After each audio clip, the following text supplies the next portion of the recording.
I know I made a bit of a quip because Conan O'Brien had said earlier in the evening, he had made a joke about my name, Chiklis, which is a second grade joke. Like people have been saying, you Chiklis. You idiot, Conan.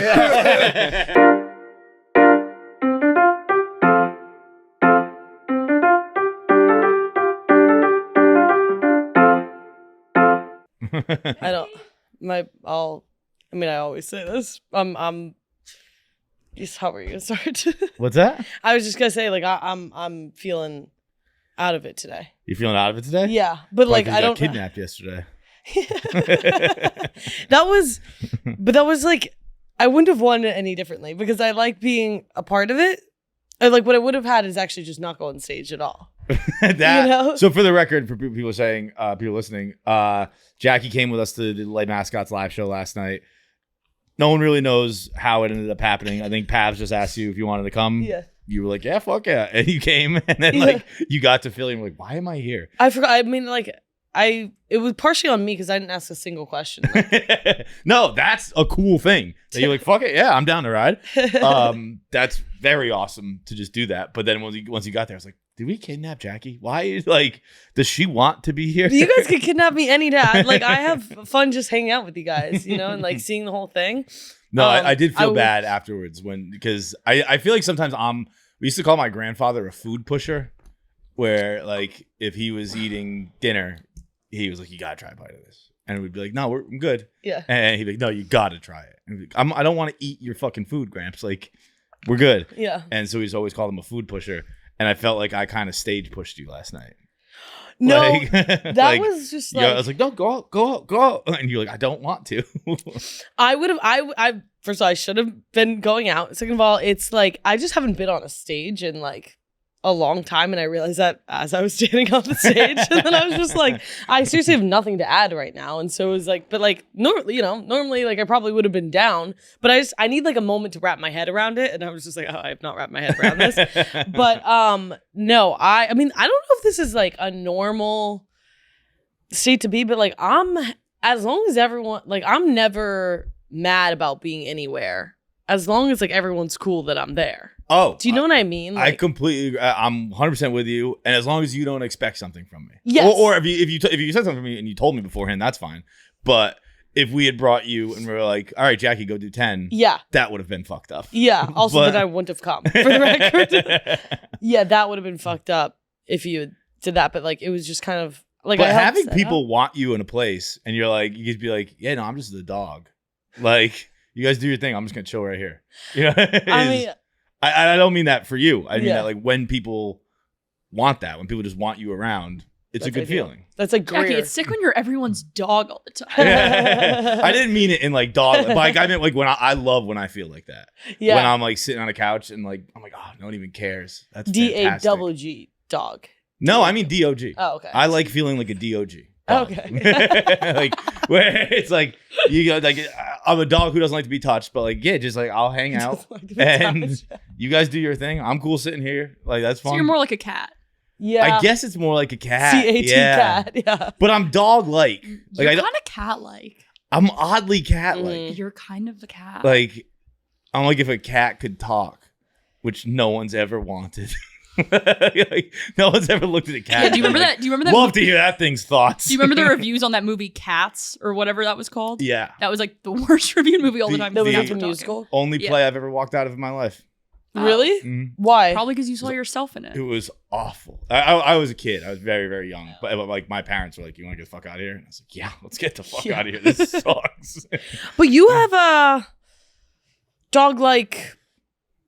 Yeah, I guess you're kind of right. For some reason, it's like you are like golden retriever presenting, but you're not actually. Yeah, which is weird. Yeah, like, yeah. Because I definitely always think of myself as a dog, as like a golden retriever, because I'm pretty like playful and I like to have fun and all that. Yeah. But yeah, I think I'm more cat. You're like one of those cats that when you go over to that person's house, they're like, he's like a dog, but it's a cat. Yeah. That's you. You're You're like, no, he's fucking not. Yeah, no, that's still a cat. Get that thing away from me. You're like, he's just like a dog, dude. Like, he'll have fun.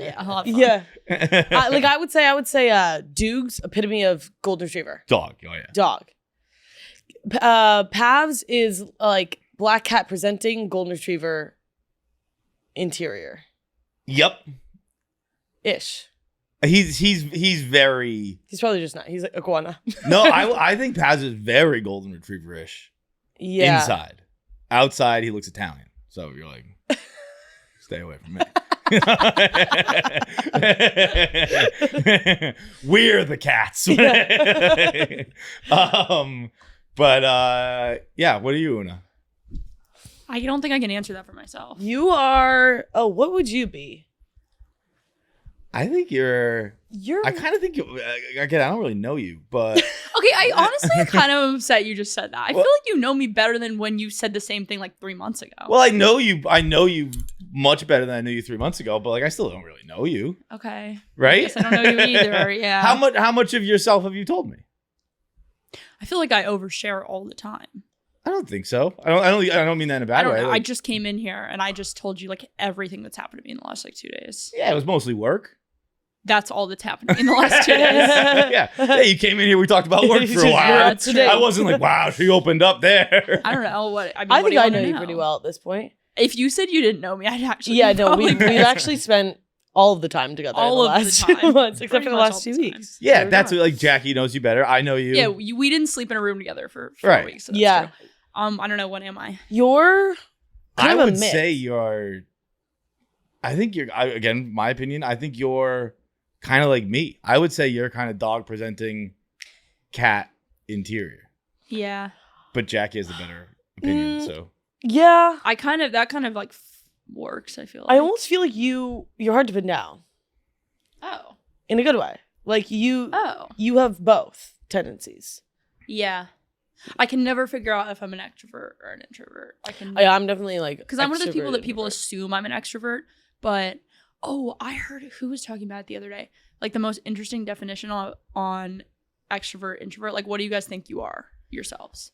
I don't think I'm either. I think I'm somewhere in between. I I think most people are. Most are somewhere in between. But I would say largely extroverted. Like, I like doing shit, but then I Yeah. like not doing shit. Like, I'm so unique like The that. definition I can't remember where I heard it, was saying that like whichever one you get energy from, like Yeah. if you're by yourself for a long time and then you feel like you need to be with other people to like get up your energy, then you're an extrovert. But if you're with even if you like being with people, but you need alone time to like get your energy, like whichever one depletes your energy versus gives you energy, that's what you are, kind of, if that makes sense. Yeah. That's what I heard. So that kind of made sense to me. That makes a lot of sense. But in the same vein, I would say I'm both. Yeah. Like, I spend 5 days a week doing a lot of shit. And Yeah. then, like, I spend 1 day a weekend not leaving my apartment. Yeah. Yeah. And both feel really good. But I think there are definitely some people who like hanging out with other people, but they feel like that is draining their energy. No, I'm Even if they 1000% like I love hanging out with other people. It drains my energy. I need like if I don't have Yeah. 1 day a week where I like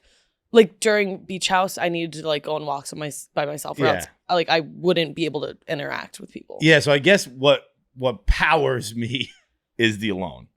Yeah. But I like doing the other Me stuff. too. When I lived in my senior house with like all my best friends, I loved it so much, but I need my alone time. And I would like every single day try and figure out how to get alone time. And I'd be like, I'm gonna go on a walk, and everyone would go, oh, we'll come with you.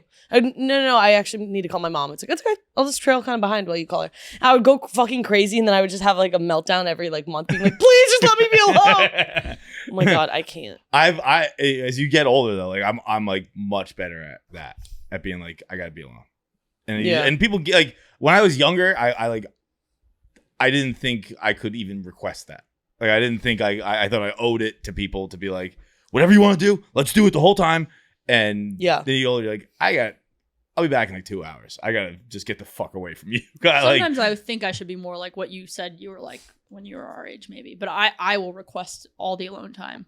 I'll really? be like, I need to be alone. Bye. Yeah, all the time. No, Yeah. like in my 20s for sure, I was like, whatever you guys want to do, let's do it until we die. Yeah. But then, like, again, you get older and you're like, I need a weekend. I need whatever. Yeah. When did you hit the age where you're comfortable asking for needs?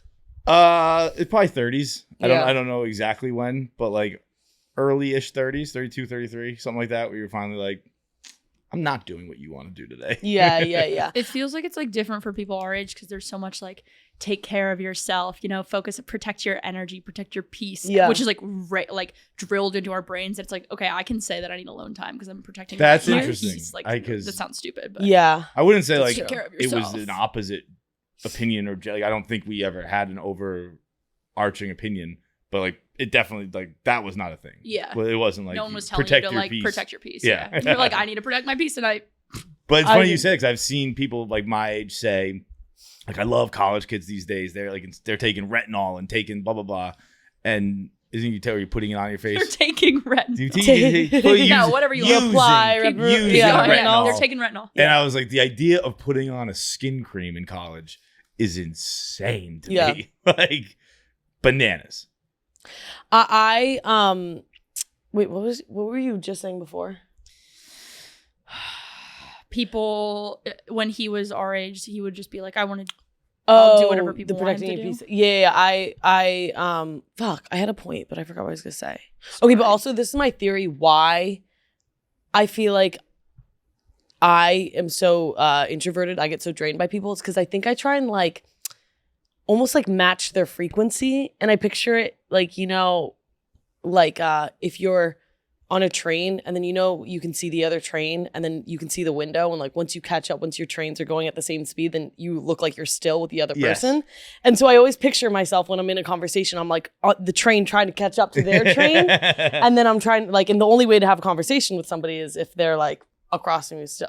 And I don't know if that makes any sense at all, but every single time I'm 100%. Yeah. The train thing loses me a little bit, but I guess it's just matching frequencies, and you're trying to like whatever you're on, I'm gonna be on. Yeah, exactly. Like, and that's tiring. And I think that we should normalize like being different around different people. Like everyone's like, I feel like people are like, oh, you should be your own person and like not change who you are for others. I change who I am. Yeah. You don't know me. You know yourself reflected through me. Yeah. You know what I mean? I'm not a person at all. I'm just I'm whoever I'm talking to. I'm just a shape of things I've seen in my life that I thought were cool, and whatever I think you might think is cool. Yeah, exactly. That's all I'm trying to do. And then I'm gauging your reaction on stuff, like whatever energy you present a topic with, I'm matching that energy. I don't actually give it to be fair. No, but I used to say that.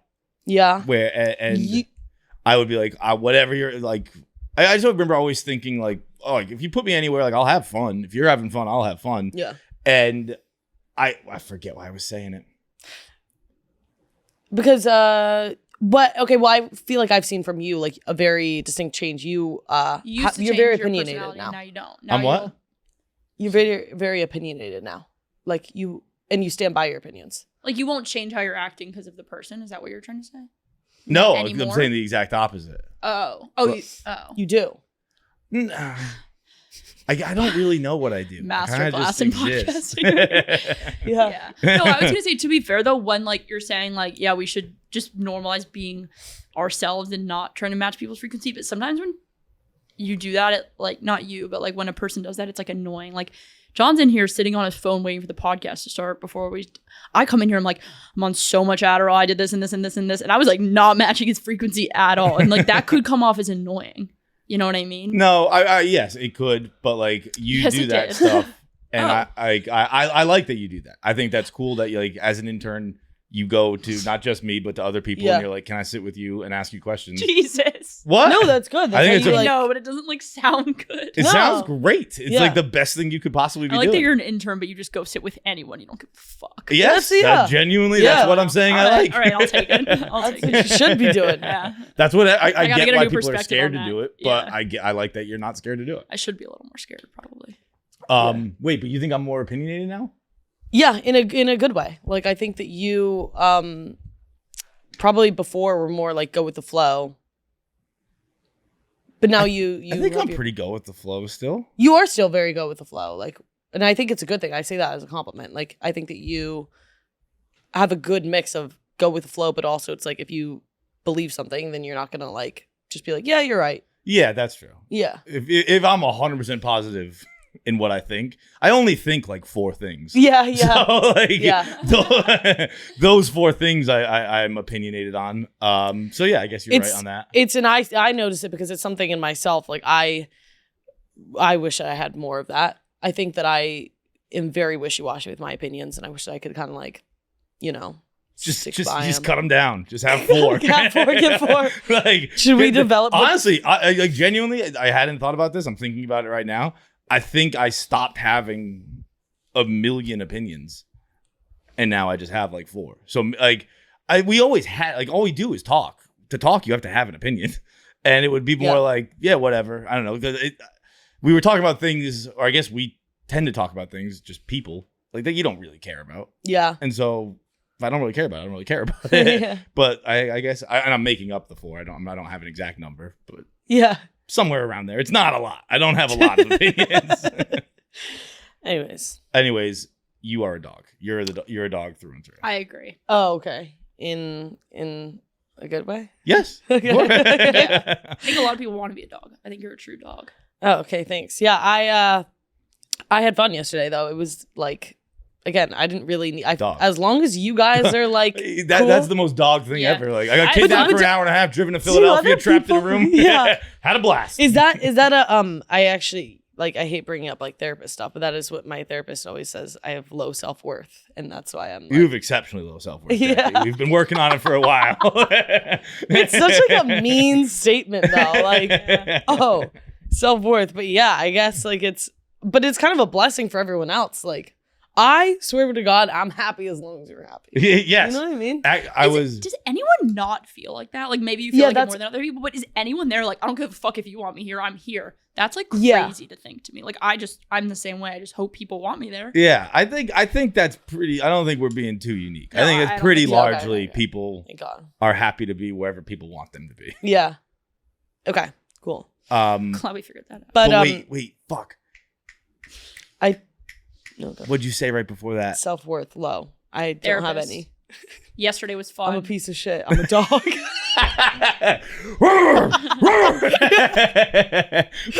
Jackie just has to do the rest of the podcast barking. Hands and knees. How much of this podcast do you think we could do barking at each other? And okay, so like forming all words of it? while barking. like having a conversation, But just in between barking. but we can only have it barking. Okay, but do you Should we want try? me like, I like. No. It's only woofs. Only guttural sounds. Oh, and we have to figure out like if we can figure out what That each was other's not- saying. That was a woof. Well, she went woof, but then Well, I she was trying to started- talk, so it kind of just came out like. She's trying to talk. Like we're dogs. Yeah. Right? We are full on dogs. We've never Okay. been blessed with superpowers. We are just dogs. So we're trying to communicate in bark. Just so I could get Yes. kind of like the note of my dog. Am I a small dog? Am We're I all a different dogs. medium yeah, dog? Am I a you choose your dog. big dog? So what I'm a do you- big dog. You're a I big think you're dog. like I think you're a medium to small dog. Like you're definitely not Okay. you're not like a chihuahua. Yeah. And also, reminder, you have low self-worth. I meant in the dog personality. Okay. All right. Okay. Ready?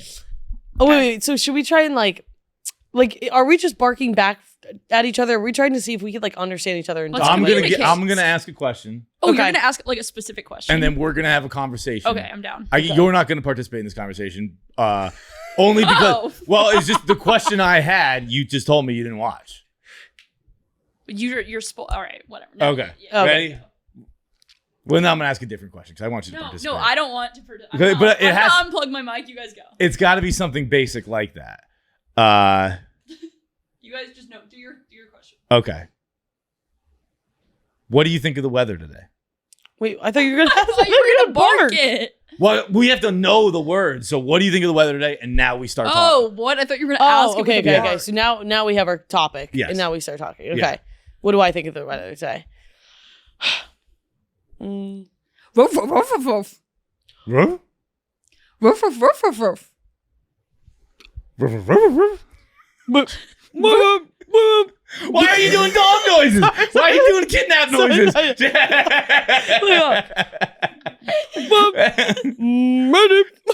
you know what a dog is? You're doing like Stephen Hawking. Yeah. Okay. Woof, woof, woof, woof, woof.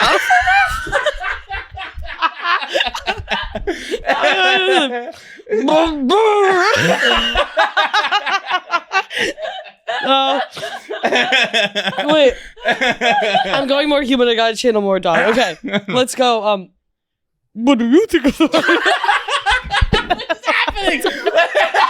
you doing that? I can't figure out how to convey dog noises. No, you either bark or you speak. You don't know. Yeah, I gotta pick one or the other. Okay, I'm gonna ask you a question, then you answer how. Let's, I guess, see how it should be done. Okay. What do you think? Do you think I should wear a hat more often? Whoa. Oh.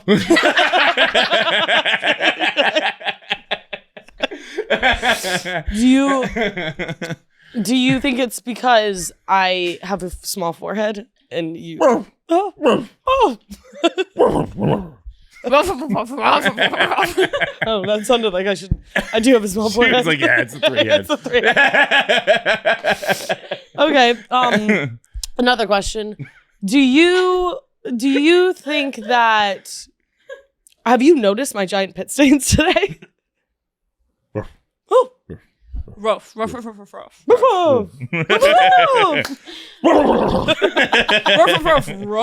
It is it's harder than I thought it was going to be. Yeah. It's harder than I thought it was going to be. I thought it was going really well. It's pretty based on head movement. Yeah.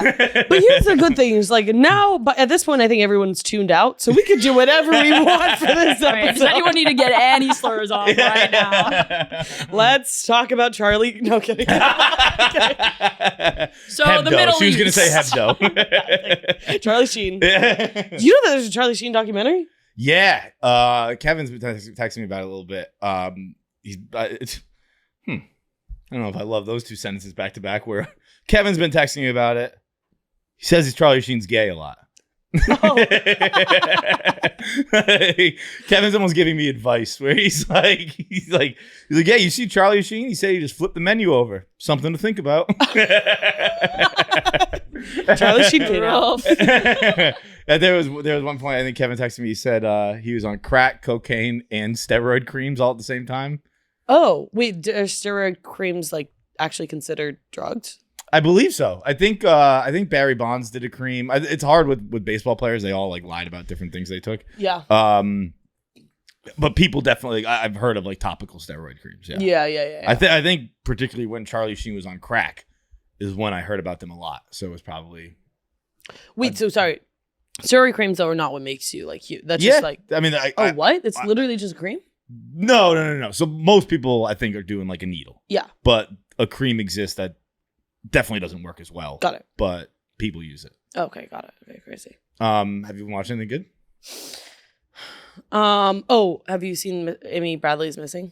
No, I never heard of that. Okay, it's like a documentary, and have you heard of it? I've heard of it. I meant to watch it, but I haven't. I've only watched like 3 out of the 4 episodes, but I'm pretty sure people are saying like that they think that she killed herself. I'm pretty sure she's just sex trafficked. Okay. Or whatever. I totally agree. Are you as a male warned a lot about like upside down honey and like getting in your car in a grocery store a lot? What is upside down honey? Literally never. That's like okay. Oh, maybe. But like I think is the upside down honey on your car? Yeah. Yeah, I've heard of this kind of stuff, like notes on your car. Yeah. I know of it through like dating women. Not I wasn't taught it as a child. It was more like I've been like, why the fuck are you doing that? Yeah, like, so I don't get raped. Yeah. Like what? Yeah. Yeah. But yeah, that's pretty much all I've been watching. And then you know what's been taking up a lot of my time? What? I've been trying to meditate. Really? And now I can meditate for like an hour. So what's the process like for that? I sit down and it's mostly like I think I just fall asleep. I think they just want to be naps. But like I sit down and then it's also just like I just think I sit and think without a phone for a little bit. So I don't know if it's meditation or if it's just me thinking. But now it's kind of like I come home from work, I work out, I make dinner. Okay, now I have time to watch TV, but now I just kind of meditate. You just kind of zone out. And then I just kind of zone out. And I don't know if it's done anything beneficial for me yet, but like it's definitely taken away from my TV time. And I can't tell if that's a good thing or a bad thing. Have you been doing like guided ones or you just sit? No, I kind of just sit. And I have a like, few guided ones. I took a Buddhism class. Yeah. I like might have reached nirvana. Oh, really? Not You a big think that deal. you reached nirvana? I can see that from you. Right? I will say, like, sometimes if you kind of ask yourself for answers, you know. Holy shit. Yeah. But then, like, sometimes I ask myself, I'm like, I don't know. But, bitch, ask somebody else. Yeah.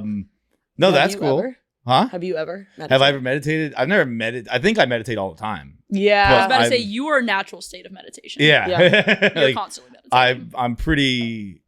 I'm pretty meditated, I think. But like, no, I'd like to. But I think of myself like there's an episode of Parks and Rec where have either of you guys watched it? Yeah, I've seen all of it. No, I wish. Do you know the characters though? Yeah. Like Rob Lowe's character takes Ron Swanson. He's about to get the promotion, but he's like, before I give you promotion, I want you got to come to meditation with me. Oh. And they go to meditation and they walk out and he goes, Ron, you got the job. I just wanted to see that you were open to trying new ideas before I gave you this promotion. Now that I've seen you're willing, can I ask you how to go? How was the meditation? And Ron never even sat down. He just stood there the whole time. And he was like, I didn't even do it. And Rob Lowe goes, well, what did you think about? And he goes, I didn't think about anything. And he goes, that's like, I wish I could do that. And I think I'm like, yeah, no, I just wasn't thinking about anything. So is meditation like you're not supposed to think about anything? I think look, I'm not the guy to ask. Yeah, but yeah. I think meditation is just like peace of mind. Yeah. And however you happen to get there is how you get there. Yeah. But mine is not talking and sitting I think quietly. It's supposed to be where you're not thinking about any of the things you're worried about, but you're not like pushing them away either. Like you're just fine with them being there, but you're not like ruminating on them. Oh, then I'm meditating 24/7. No, I know you were. Yeah, you don't. Yeah, I don't. You're always meditating. But it is because I'm not blocking things out. It's just like I see it in the corner. It's all right you there. recognize everything, but put weight into nothing. I think Correct. Right? Is that right? Yeah. The biggest form of like, not the biggest, I guess, mantra that has helped me, not mantra, but like to actually not care as much about things is just being like, I never said blank. So like if I have an awkward conversation with somebody, I just go, I never said I wasn't going to be awkward. I literally never said that. Like even like, let's say like last night, I never said I was going to kill him on stage. Like I never said I was going to be helpful at all. I never said, and I never said I was going to be perfect. And then sometimes I was like, yeah, I never fucking agreed. You know, I never said I was going to do any of these things. And I'm just like, all right, then we keep going. As long as we're all cool with that contract. I like to, mine is like, why would I have been good at this? Yeah. Like, I like doing new shit. I feel like people like don't like to do new shit because they don't like to look bad. Yeah. I like doing new shit. Like, why the fuck would I have been good at this?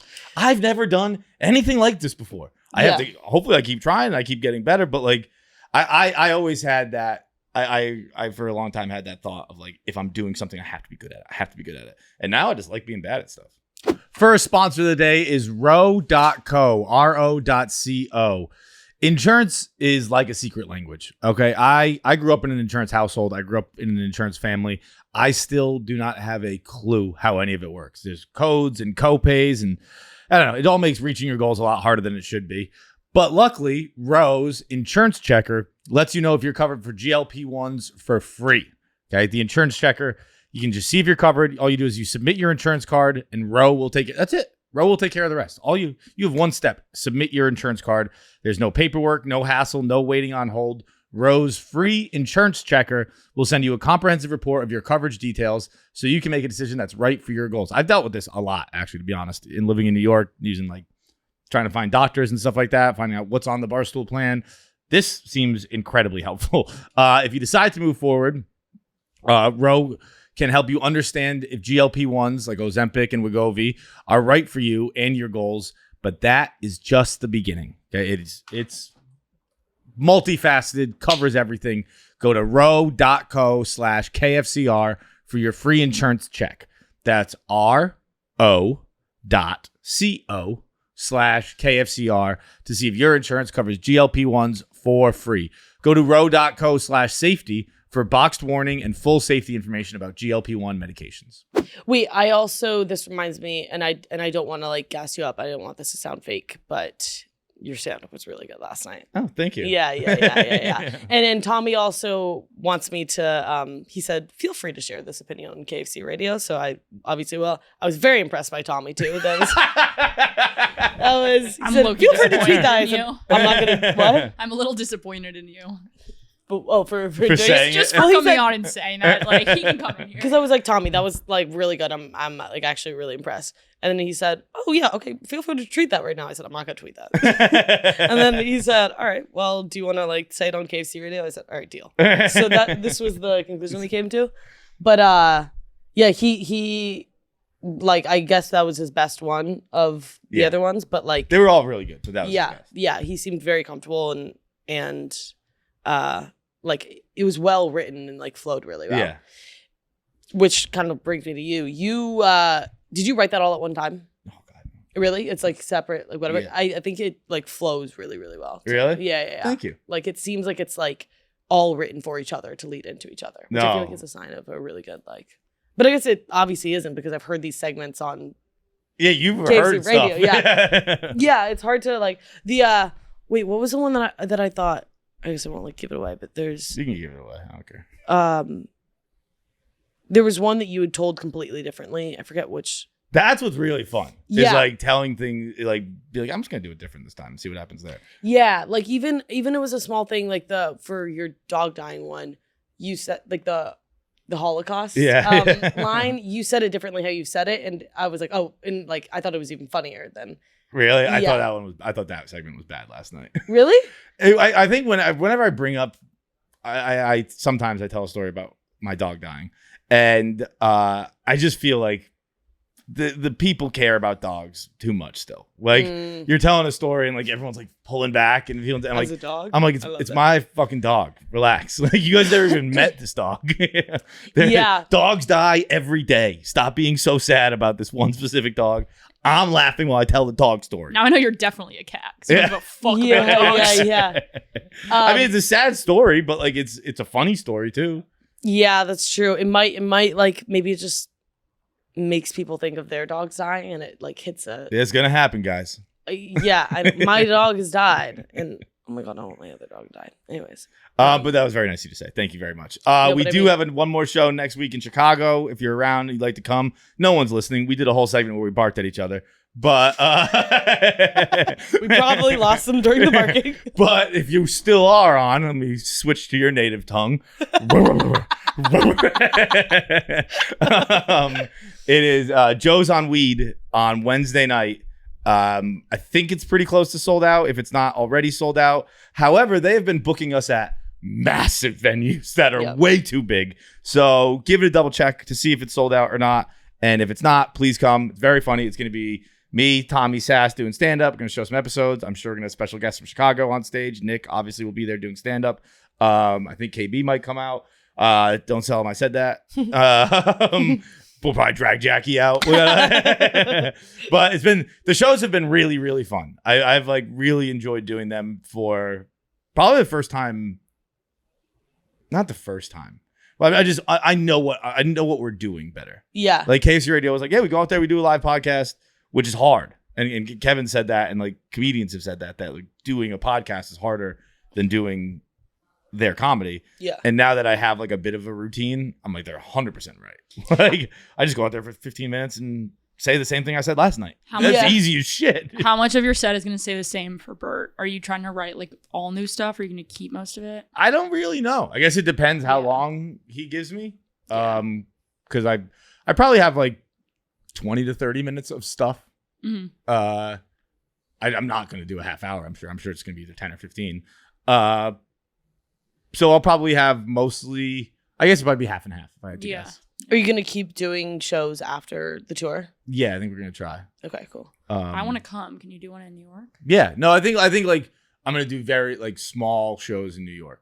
Like not even like at like the Stand or anything like that. Like kind of just pop up places. We're trying to figure it out right now. I don't know exactly what's going to happen, but looking forward to that. That's something we're working on. Yeah. Can I say one more thing about dogs? Sure, please. Yeah.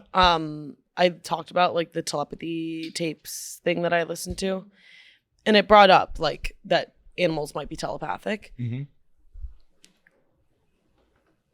Wouldn't that kind of make sense? Because I'm a little confused how else animals communicate with each other. I get that it's kind of like their communication is. Think about like birds knowing like when they all take a sharp turn at the same time. How do they like all tell each other that and get on the same board? get Yeah, on but board you could about think that. the same thing about watching a group of cross-country kids run. But they've... You'd be like, how'd they all know to turn there? Well, they have a path. I mean, I don't know. Yeah, But, like, there's if- a path. There's a path, but like you see any group of people who move in unison, and you go, how do they know how to do that? But we have a language. So do We birds. talk. But if we're in the open air, or if we're like in an open field, and then like I want to take a sharp, which is what birds are doing. They're like in the open air, and then all of a sudden they just go hard right. If I was like in an open field with my cross country people, and then I want to turn right, I would have to say, "Hey guys, we're going to turn right now." Yeah, you might. Yeah. But the birds don't. I guess we You wouldn't don't know, hear. do you? them. I mean, it's probably like, no, I get what you're saying. The birds aren't like, all right now. But I feel like they probably can sense like the wind patterns that we can't. You know what I mean? When they're up there, it's probably like, all right, now we're going this way. And also it's like instinct. Yeah. Like animals, like they just know what to do with, like, how do they know to make nests? These are all really good Yeah. points. See, this is actually you're talking So about which how, is like basically telepathy. This is not something I would have an opinion on because I Yeah. don't know the answer. Yeah. So I go, I don't know. know. I'm down to figure it out with you guys. I don't fucking know the answer. I need to say that more because sometimes, like, even if I don't care or have a strong opinion, I'll just say one and then I pigeonhole myself. Yeah, then you're like, I gotta defend my belief. Yeah, when I'm it's like, I like, don't even oh, know if I fucking I- believe it's it. like, Yeah. You can change my, those guys that are like, change my mind, blah, blah, blah. It's like, you can. Yeah. No, but you you- 100% can change my mind. Except for about 4 things. Yeah, you can. I don't know the answer to anything. What's your number one thing that you're like, I'll Yeah. stand on this? I don't know. Like, I guess you'd have to. I guess you don't, that's not one of your 4. Is There. knowing what you're- Yeah. Yeah, you'd have to present me a question and go, do you believe what? I don't know. Most of the things I'll go, I don't have an opinion. Yeah. I want like the dad trait where if I ask my dad anything, he won't know the answer sometimes, but he will come up with an answer. Like I feel like dads just kind of, I'll be like, hey, how does this work? And then he'll just come up with an answer right? Because he has to know the answer to everything. Do you know what I mean? I do. I wholeheartedly know what you mean. I also think that part of that is like, it's my dad. So my dad's got the answers. So that's part of your brain's going, he knows it. Yeah. He figured it out. you Yeah. know? And it is sometimes like when I got older, I was like, you just pulled that out. I was of like, your I don't ass. think this guy knows what he's talking about at all. Yeah. That's so true. I also my dad used to do that. Like we'd be watching like football games. He'd be like, watch number 47 on the kickoff here. He's a great player. He's gonna make the tackle. And I remember being a kid and being like, he knows everything. Yeah. And then now I watch the games with him and I'm like, that dude didn't even make the tackle. You know what I mean? Like, I'm like, he doesn't know anything. You know, I'm watching games particularly with my dad and just listening to him opine. Yeah. And then like again, like when I did it when I was a kid, I'd be like, he's the smartest guy in the world. And now I watch games stuff like, he doesn't know what the fuck is he watching. Yeah. That's not even I did the same thing like my dad with my soccer games. Like he would be like, oh, you should pass it to that girl. Like I guess he wouldn't say that, but he would make comments on Pass it to that like girl. the soccer games.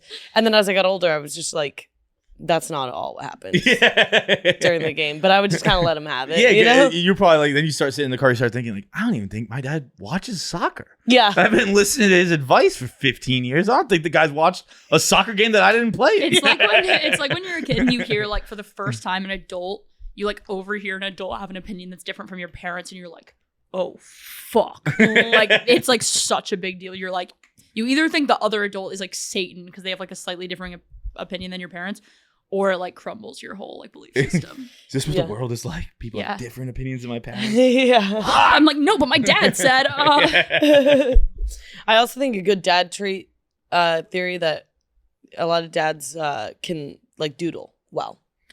They're good at doodling. I think we just have the same dad. Okay. My dad's like the best drawer in the world. Really? But like it's like this specific like niche of I need like to see your doodling is the dad's right word. doodles. I need So my to dad see doesn't that. doodle. My mom doodles. My dad does art. Like my dad like likes to paint and draw and stuff like that. Same. So I guess my mom is the doodler. SAXX is the original pouch underwear change in the game since 2006 with its patented ballpark pouch technology. It is the most comfortable underwear for men, period. Full stop. No going further. Think about it. You change your oil, you upgrade your phone, you rotate your sneakers, but you are still rocking those stretched out boxers from college. Your underwear is the one thing you wear every single day. SAXX underwear gives you breathable fabric, no ride-up legs, and a pouch that keeps everything in its lane. That's huge. That is a really great feature.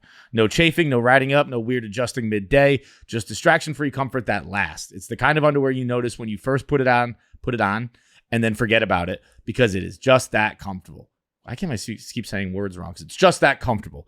Once you try SAXX underwear, you realize how bad your old underwear really was. Upgrade your drawers, upgrade your day. Visit SAXX.com. That's SAXX.com to upgrade your comfort today. In fact, what was I watching last night? I was watching something where they had I was watching All the President's Men. R.I.P. Robert Redford. R.I.P. Who's Robert Redford? Who's Robert Redford? Sorry. Oh, dude, I've been waiting for someone else to ask that question the last 2 days. Thank God you did it. He's Brad Pitt before Brad Pitt was Brad Pitt. Oh. He's just a piece of ass and a great fucking actor. You're turning the menu over as we speak. Yeah. Yeah, I was thinking that last night. I was watching All the President's Men and like... You're like, why am I hard? Yeah. I actually forget. I think he plays Woodward. I was like, he's just in khakis and a button down, but damn, does he look fucking good right now. It was just 7. But Brad Pitt is, I'm sorry, Robert Redford is this guy really attractive. Yeah. Spy Game would be a good movie to watch if you like him. If you want to, because Brad Pitt is in that one. So it's an easy one to watch. Butch Cassidy. Butch Cassidy's his big one. I want All the President's Men's my favorite one. But he's just the man. He's a very cool guy. He started Sundance. Oh, really? Festival? Yeah, he started Sundance Film Festival, which I didn't realize until he died. Obviously, has left a very big legacy for him. Ken Jack was talking about it the other day that like all the what Sundance meant to modern film, like Tarantino, the Coen brothers, Ryan Coogler, Wes Anderson. I forget, there were 2 more, I think. All got their start at Sundance. Oh, really? Like, all got like their break at Sundance. And I was like, yeah, I guess that was pretty important for modern movies. Was Sundance started as like an indie film festival? I don't know much about Sundance outside of like Entourage, and I know it's where people go to big premieres, and I know it's a big place, big film festival. Yeah. But I don't really know like what the barrier of entry is or anything like that. You know that my great uncle started the SATs. What? Yeah. It was something, and I might have that kind of wrong, but I remember like the whole time just being like when I was doing the SATs, I was just like, fucking hell. Like, why the fuck did you do that? I can't even, your own great-great-granddaughter can't even get this shit right. Dude, your great-great-grandfather or it was great-great-uncle? Did you say uncle or grandfather? I have a great-great-uncle. Wait, hold on. I'm going to text my mom because I'm just going to... Wait, can you remind me who started? Because he went to Princeton. It was a Princeton review. I applied to Princeton thinking maybe I'll get it. Little legacy nickels. Didn't get into Princeton. Mind who started the SATs. And he was best friends with Albert Einstein. What? Yeah. And they were just like boys together. So your uncle, Jackie Nichols' uncle, was boys with Einstein and invented the SATs? Not my uncle, my like great uncle. Well, okay, yeah. Yeah. Obviously, I missed the greats, but yes, that's pretty insane. Yeah, I probably should like kind of whatever, advertise that more. Yeah, you know. Yeah. Dude, you would do a whole segment like, I'm pretty sure I'm Ben Franklin's ancestor, and you were the guy who started the SATs ancestor. For the record, I thought I was Ben Franklin, period. Oh, right. yeah. Not an ancestor. For the record, I associated... Honestly, now that you say that, this actually helps the argument. Yeah, he's got quite the bloodline. But I guess that actually doesn't make sense because... No, I can't figure out timing. But Albert Einstein's one of those people like Picasso, where it's actually kind of like, oh, he was around like 5 years ago. Yeah, he's in the 40s? Yeah. I think he's around the 40s, right? Yeah, I'm pretty sure. See, I should... He was definitely a German. When I think of Germany, I just think of the 40s. No, I have like... I mean, I feel like everyone has like an interesting family history, but there's like kind of a lot of... dead wrong. Well, no, not dead wrong. Yeah, died in 1955. In Princeton, New Jersey. Yeah, 1955. Yeah, exactly. Which is, but I mean, I guess that's still kind of whatever. Anyways, yeah. Speaking of, that just reminded me because it started Sundance, and then started that. But what were we talking about before? We were just talking about notes. So I was watching All the President's Men, and one thing that sticks out in the movie is like how many books are around just because they don't have computers. Yeah.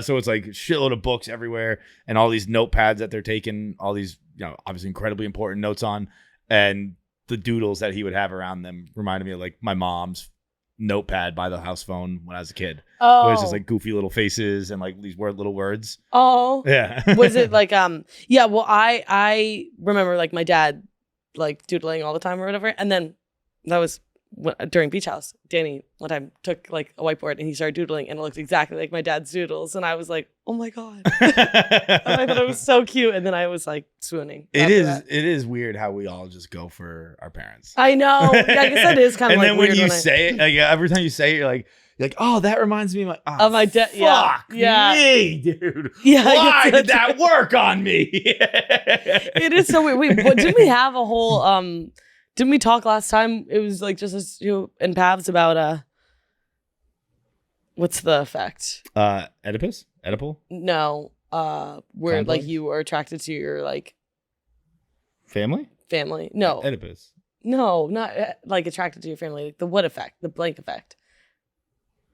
I don't know. I it sounds like Oedipal complex. No. Okay. That's like you want to bang your mom. Yeah, but that's not what I'm saying. But it's like we were saying it was like Newton's law, but some guy came up with it just to justify wanting to bang his mom. Oh yeah. But I forget what it was. Maybe it's not. Whatever.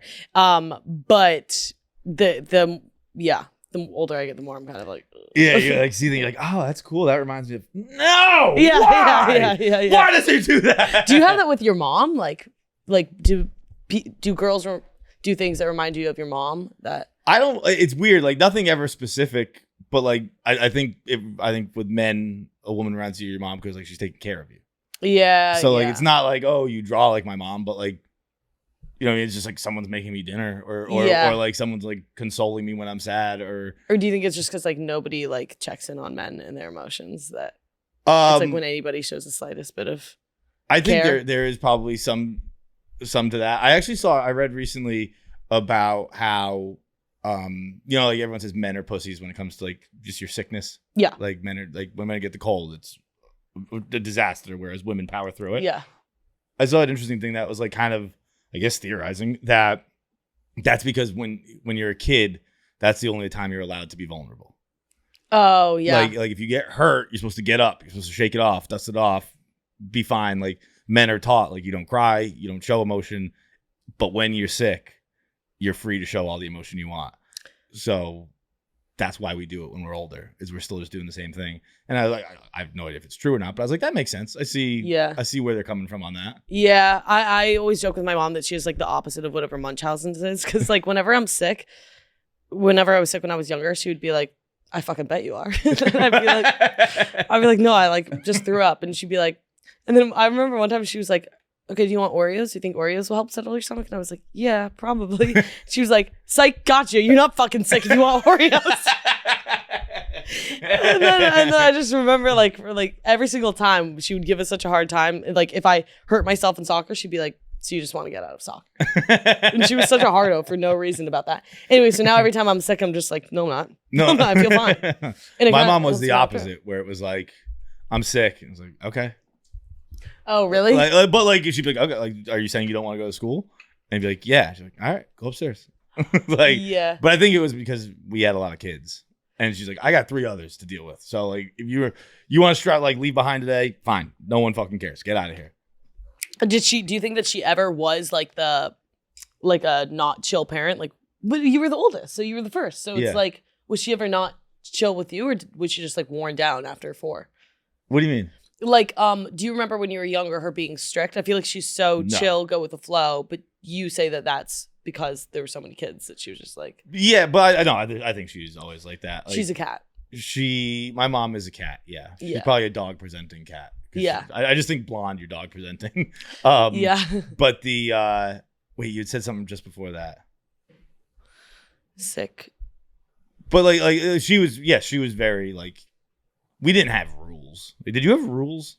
No, not really. Yeah, like I don't think I've ever really met someone who had like strict rules. It was more like you had to make a case for why you wanted to do what you wanted to do. But if you made a good case, you could do it. Yeah, which I actually think is the best way to parent, because it almost was like I didn't know my boundaries and I was scared to cross them. I didn't even want to like get to a boundary. I didn't want to. Do you know what I mean? Like if my parents had been like, you have a curfew at 11 p.m., you're not allowed to drink, then I would have been like, okay, I'm going to fucking go drink and I'm going to just get back. I don't know. I'll be hammered at 10:59, but you won't know. Exactly. Yeah. Like, but since they were just like, okay, have fun, but make good decisions. And I was just kind of like, okay, I don't even want to like know what that means. Where's your line? Yeah. It's like, no, I know exactly what you mean.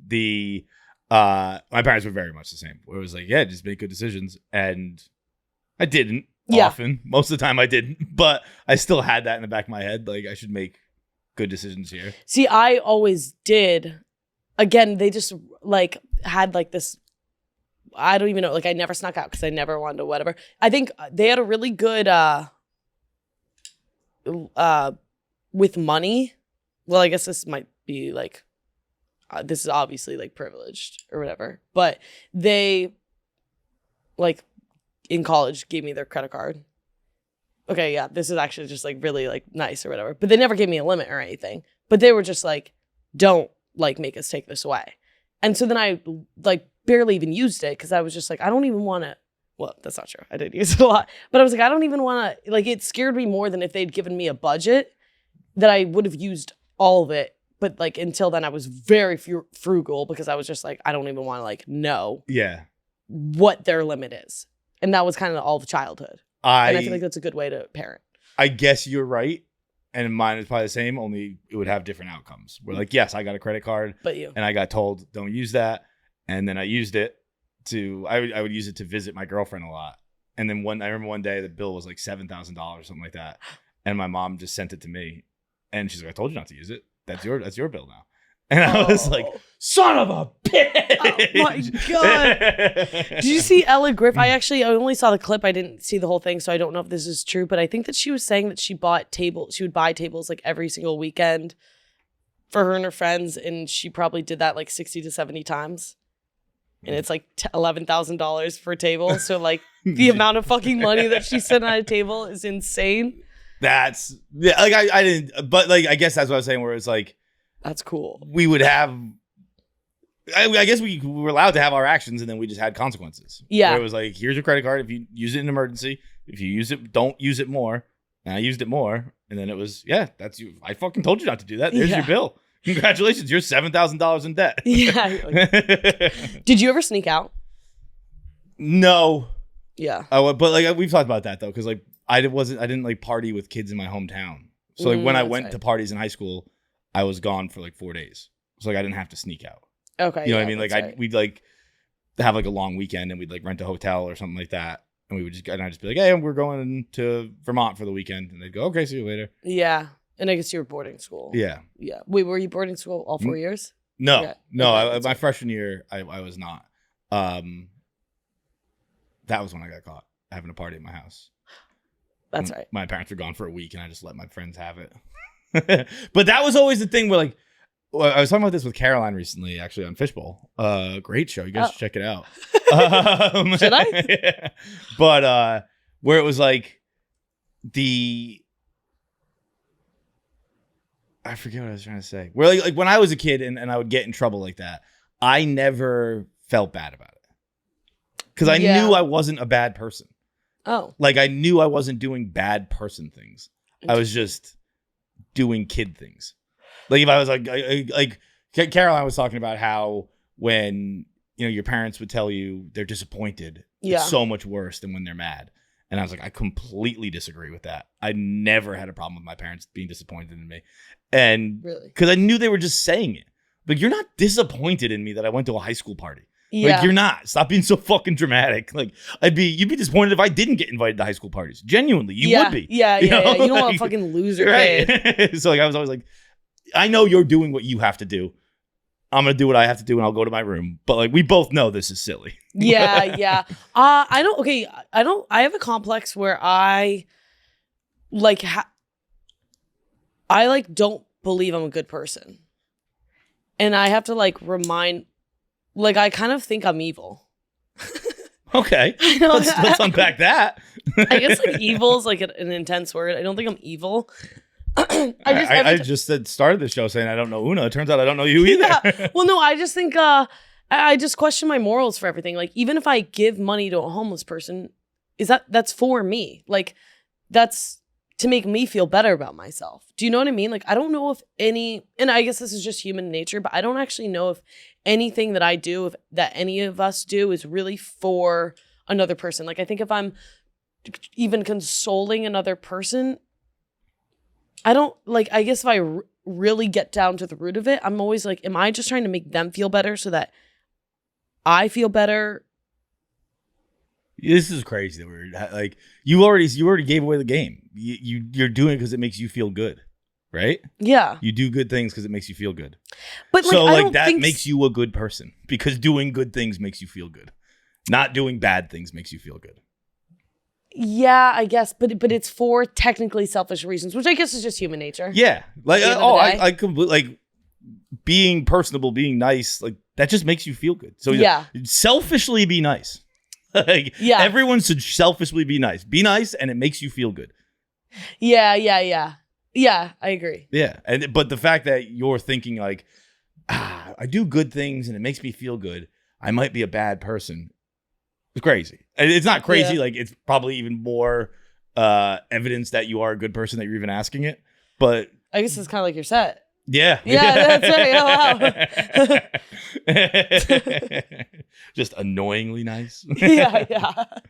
But yeah, anyways. That's it for the show. We got one more show for Out of Order. Lay Mascots, episode 6 or episode 7 will be in Chicago on September 24th. When do you guys leave? On September 24th. You just said that. No, probably the day before. Yeah. I actually don't know the answer to that. But come out. It's going to be very fun. I'm sure a lot of people from Chicago are coming. Obviously, Nick will be on stage with us. It's going to be a blast. They've been really fun shows, and it's fun to watch the show with everyone, and it's fun to talk to everybody. So come out, and we'll have fun. Thanks.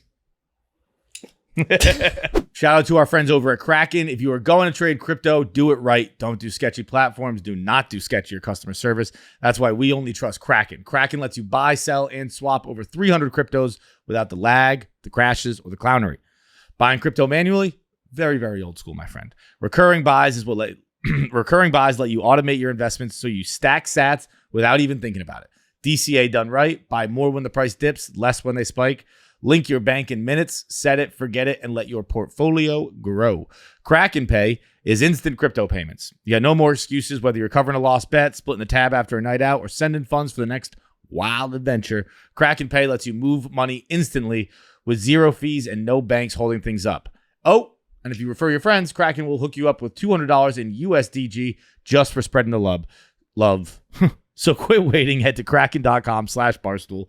This is not investment advice. Crypto trading involves risk of loss and is offered to U.S. customers, excluding Washington, New York, and Maine, through Payward Interactive Incorporated. Yeah. My dad went to BC, so big beanpot rivals. BU is better, though, or no? Hockey? Yeah.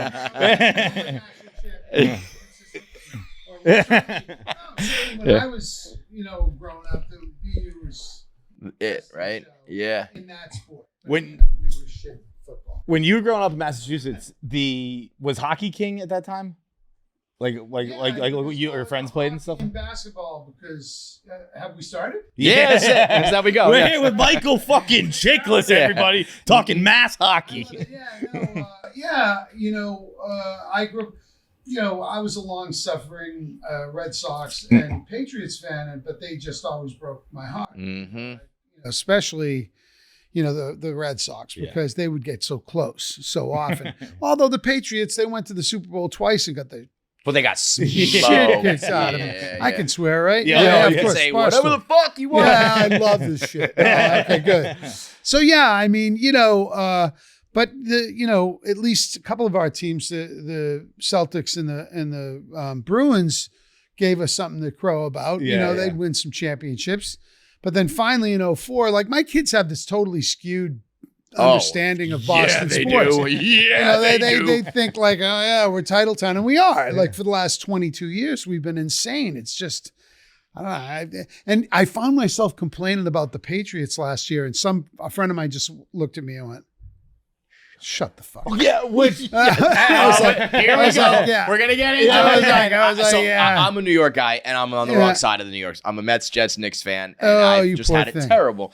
And he not only is from Boston, but he the ages were perfect. He got to experience it as a young boy and then a teenager and now as a man. So his life is perfect. But but he'll tell you about, oh, it's so much harder to be on top because the expectations of when you're that's some bullshit. That's some bullshit. That is some bullshit. Honestly, who was I talking to yesterday? I was talking to someone yesterday who's a fan of the Ravens. I was talking to a Ravens fan yesterday. And I was like, yeah, how's the season going? And he's like, it's good. He's like, it's just, I find it harder to really care because he's like, we're a playoff team. And really all that matters is if we can get it done there. Yeah. I was like, that's what I was saying for 20 years. That the only game that matters is the AFC Championship. Everything else is like. That was the, I remember Portnoy used to literally, he would book his flights and his hotel like in, August, because he was like, we'll be there. And I'm like, and he was right, like all the time. And I was like, God damn it. But that's so awesome, though. Yeah. That far out? Holy shit. Yeah, Jesus, that's pretty good. Look, I'm not complaining about anything, but it would like affect your fandom where you're like, I don't know. I can't get too upset about an October game. Dude, I had I was so lucky during the Patriots run because I sort of had a backstage pass. Yeah, I bet. It was crazy. Yeah. To be at just about every one of them. I missed 2 of the Patriots Super Bowls, and there were 2 that we lost. By the way, one against the Giants. Go ahead. I just want to point out how fucking insane it is that you missed 2 Super Bowls and you were like, I just missed a couple. Like, no, I was at most of them. I only missed 2. There are people who don't have any. Yeah, I know exactly. I know it. I know it's crazy. I know when I say these things out loud, I go like, holy fuck, listen, I know where I'm from, and you know what I mean. I was born in Lowell, dude. So the fact that I got to go to 1 Super Bowl, it was insane. By the way, this is one of the greatest sports stories ever. You ready for this? Yeah. I think it is, especially as a Bostonian. I'm sorry. 2002 was a spectacular year for me. That's when I won the Emmy and the Golden Globe and everything for the Shield, right? And then my Patriots get in the Super Bowl, and FX is owned by Fox, and Fox sends me sort of as a attaboy to the Super Bowl in New Orleans. So we go to New Orleans with John Solberg, who's the head of publicity, and the red carpet's out. We have a fucking riot. We have a blast for 4 days. It's just one party after another. It's insane. And then we go to the Super Bowl, and we have the euphoric ending of Vinatieri kicking it. I'm on the corner. I'm at the corner of the field with the Fox guys, and here's my view. Here comes the kick. It goes through the uprights, rack focus with my eyeballs to the scoreboard that goes to 0. I'm like, fuck, if this happened in real, like in a movie, you'd go like, oh, that's horseshit. You realize it's fucking bullshit, right? And the place goes shithouse because it was a skewing towards Patriots thing. We went insane. And not 5 minutes after we win the Super Bowl for the first time, Yankees suck! Yankees suck! And the whole place is screaming Yankees suck, and I'm laughing. It was just because remember, we hadn't done it, we hadn't broken through yet. Right. We hadn't gotten the 0-4 win yet. Yeah. So we just had this fucking chip on our shoulder. We just won the Super Bowl and we're screaming Yankees suck. It was dude, I can get on common ground with you. Fuck the Yankees. Fuck the Yankees. Listen, I know I'm in New York, and I have nothing but love. I love New York. I love New Yorkers. I love everything about the city. I've lived 9 years of my life in this town. Broadway, the whole thing. but fuck the Yankees, man. You know, they made me cry a lot when I was a kid. They just, you know, they're like, when you watch, you've seen Star Wars, right? Yeah. You sit there going like, go Darth, go. No, Darth. right, exactly. The evil empire. Yeah. You want or they were. I want to say they were, because it ain't the same as what's well, you know what but. they are is they're paid mercenaries. You know that you got to have chemistry to win a fucking championship. Boy, am I talking shit right now. You guys are pulling this out of me. It's their fault. It's their fault. No. Who's your most hated Yankee ever? That's the thing. Hold on. I'm going to give a caveat because I'm not just a masshole. Listen to me. I was asked to do the voiceover, the narration for the retrospective on Jeter when he retired. And I was really proud of that because they wanted a hardcore dyed-in-the-wool Red Sox guy to do that because he transcended the rivalry. And I agree with that. Yep. Listen, if you can't tip your hat to a Mariano Rivera or a Derek Jeter, then you're not really a baseball fan. You're an asshole. You know what I mean? So everything in perspective. I'm an asshole. First of all, you might be an asshole then because like, you have to tip the hat to greatness. You just have to. Yeah. So there's two ways of looking at a guy, right? And Derek Jeter is a guy who I love and admire as a player, and he's a first round guy, and he's all of that and more. And he's a class act, and he represented the Yankees and the game perfectly. But I hated that fucking guy because every time he came to the plate, every play he made, he was just that good, you know? Right. So as a rivalry, man, he was a thorn. Yeah. It's like you guys feel about Tom Brady, right? But you got to tip the hat. You have to tip the hat to Tom Brady. Right. I totally understand being on the other side of it. And I did the same thing with Manning. Like I finally accepted Manning. He was still on the Colts. You got to tip the hat. You have to go like, hey, man, the guy, you know, you got to tip the hat. You have to. It's funny. Otherwise, you're an asshole. You know, it's sports at the end of the day. Yeah. You know what I mean? You tip the hat when someone's great. That's my rule. It's you can scream when we're fighting. We're fighting. I'm sorry, I'm an asshole. No, you're good. When you're fighting and it's a game, it's war. Let's go. But then it's over. Yeah. And then you shake hands. It's part of my ethic as an athlete. You know, when I was a kid, my coaches would kill me if I wasn't that way. Right.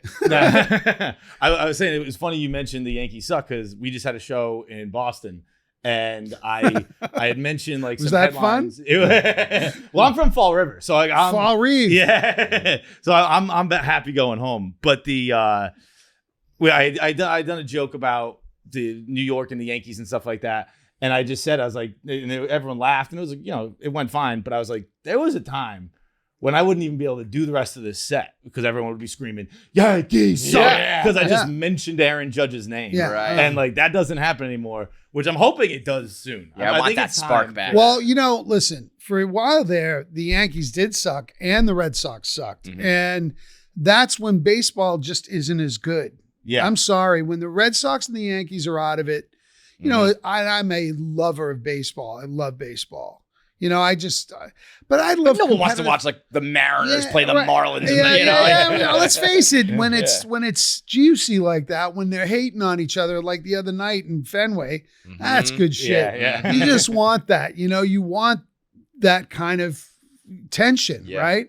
And so I love seeing them both being good, you know, and I hope they get in the, although we have a tough road in, we have to face Toronto. I thought like there. A month ago, I was like, we're in easy, no problem. Yeah, but you're looking at the schedule. I'm surprised that we Toronto's lost the holding kid. up. I was like, Toronto's like, you know, they're going to fall off, and I've been saying it all season, and they just really didn't, They're you know? really good, man. They're really good. Is there rivalries in acting? That's a great question. No, not really. I've never felt rivalrous toward another actor. No, or a show. You know, have you ever been like, you know, we want better? Of course, you want the best. Would you say I Pacino guess and De Niro are? They're yeah, not I guess there are people friends. I admire like crazy, and there's other people not so much. But you know, I was always taught, you know, jealousy is a worthless emotion, and it really doesn't get you anything. True story, It just burns you. It hurts you. So I've really avoided that. I've always. It's just been healthier for me as a person to go like, good on you, man. Go for it. You know, all that shit. By the way, I just met Ebon Moss-Bachrach. We were just going to bring that up. The other day for the first time. And people were like, there were rumors, like there was some animosity. It was horse shit. Yeah. I've never met the guy and I love his work. I love The Bear. And I was thrilled to meet him. So I was the one who went up to him and he was like, oh, dude. And we, it was a love fest and we took some pictures together. People talk and it's loose talk and it's bullshit. You know what I mean? My father used to say, don't believe everything you hear and only half of what you read. You know what I mean? And now it's like, don't believe half of what you read and don't believe anything you read and half of what you see. Yeah. Because even now AI is like, fuck, is that real or what, Totally. So, and it's only going to get better or what I should say is worse. Yeah, exactly. Right. So yeah, you guys are going to be part of the most discerning and my youngest, you guys. I'm 40. Get the fuck out of here. You're 40? Maybe it's the context. Maybe, I guess. Maybe you're a man, baby? Yeah. Yeah, I guess I'm like on the mustard. I didn't think. I just thought like, shut the fuck up. Don't look for he's looking for a compliment. This is what they do. Say 25. Say 25. You are in an arrested state of development, man. Holy shit. You got us pegged fast, Michael. I figured you were like in your early 30s, honestly. 40, 2 kids. Honestly, with that hairline too. I mean, if I'm a little jealous, it's that. A little follically challenged here. How long have you been picked? Long time, right? Yeah, long time. Yeah. Well, I don't even want to go into this. All right. It's too painful. But it worked out for me. At least I don't have a pointy head. It's fine. Yeah. I could have been tragic if it was, some people have a shitty head. You want to cover it with some hair, but I was lucky in that way. And I don't know if Vic Mackey works with like a flowing long locks or something, I don't know. It's just meant to be this way. No, it actually worked out fine for him to be a bullet head. It was good. It was good. I had a blast on that show. Incredible. I mean, and my boy Walton's doing really good right now. He's killing it. We had him in, I don't know, maybe a couple years ago now. No, was it? Not even. He was promoting what Did he's you have promoting Walton Fallout. here? So, right. Yeah. So like a year ago. And I just saw him night before last at the night before party. The night before the Emmys, we were hanging and laughing and smiling. He gave still to this day, I think, the coolest answer he's ever been given on that couch. He was wearing a really great pair of boots. And I went, where'd you get those boots? And he goes, man, these are Red Wings. I've had them for 40 years. Yeah. The stories these could tell.